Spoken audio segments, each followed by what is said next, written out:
আজকে কি রান্না করব সেটা কিন্তু কালকে থেকেই ভেবে নিতে হয়। সবথেকে বড় কাজই হচ্ছে রান্নাটা।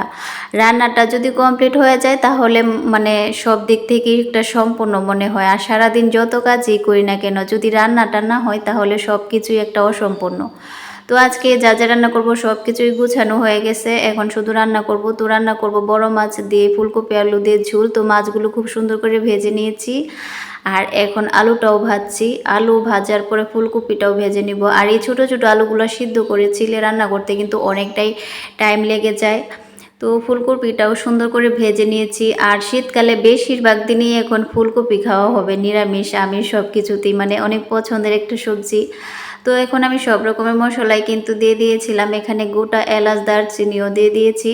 মশলাটা ভালো করে কষিয়ে আমি এখন ফুলকপি আলুটাও কষিয়ে ঝোলের জন্য কিন্তু জলও অ্যাড করে দিয়েছি।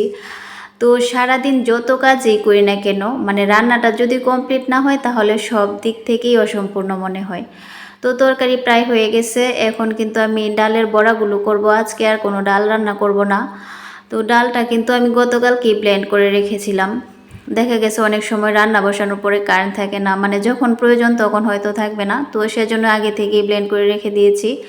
তো বড়াগুলো খুব সুন্দর করে ভেজে নিয়েছি। এ ছিল মূলত আজকের রান্না বান্নার আয়োজন। সবাইকে অসংখ্য ধন্যবাদ।